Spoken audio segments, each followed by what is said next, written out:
A new model law has been proposed to regulate facial recognition technology across Australia after a consumer advocacy group revealed cameras were being used in popular retail settings. The Human Technology Institute at UTS on Tuesday proposed rules that would impose new obligations on companies that develop the technology, as well as those that utilize it. Watch the video above. Growing concerns over use of facial recognition technology. Watch the latest news on Channel 7 or stream for free on 7+. The model law sets out 3 levels of risk, as well as risks to the broader community. Under the proposed model law, anyone who develops or deploys facial recognition technology must first assess the level of human rights risk that would apply to their use. That assessment could then be challenged by members of the public and the regulator. Based on the risk assessment, the model law then sets out a cumulative set of legal requirements, restrictions and prohibitions.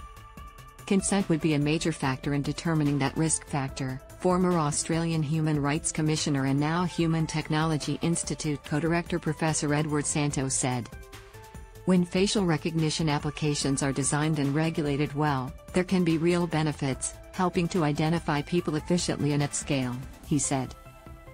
The technology is widely used by people who are blind or have a vision impairment, making the world more accessible for those groups. This report proposes a risk-based model law for facial recognition. The starting point should be to ensure that facial recognition is developed and used in ways that uphold people's basic human rights. The use of facial recognition technology made Australian headlines earlier this year when it was revealed several retailers, including Kmart, Bunnings and The Good Guys, were using cameras at the front door. Consumer advocacy group Choice first reported on the use of the cameras and said it now supported the new model law. In June, Choice revealed that Kmart, Bunnings, and The Good Guys were using facial recognition technology in their stores, Choice consumer data advocate Kate Bauer said. The Australian community was shocked and angered by the use of facial recognition in retail settings. We know that people are really concerned about facial recognition being used in this way. Australia's privacy law is struggling to keep up with the ever-evolving uses of facial recognition technology.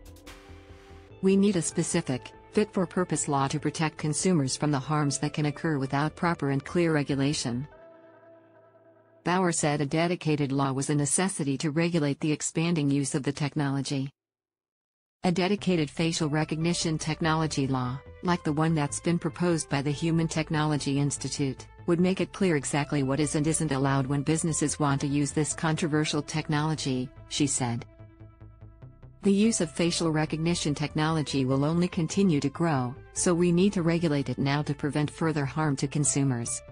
This is an opportunity for the federal government to implement an innovative, sorely needed piece of legislation to protect the safety and privacy of Australians. The push for a dedicated law comes in the wake of a separate cyber breach, the access of millions of Optus customers' data by supposed cybercriminals. The government has already responded to that breach with new regulations, cutting red tape that prevented financial institutions from being informed immediately when a customer's information had been compromised. And finally, thank you all for watching the video. Please like and comment your opinion so we can discuss together. Don't forget to subscribe, press the bell to follow and update many other interesting news. See you in the next videos. Goodbye.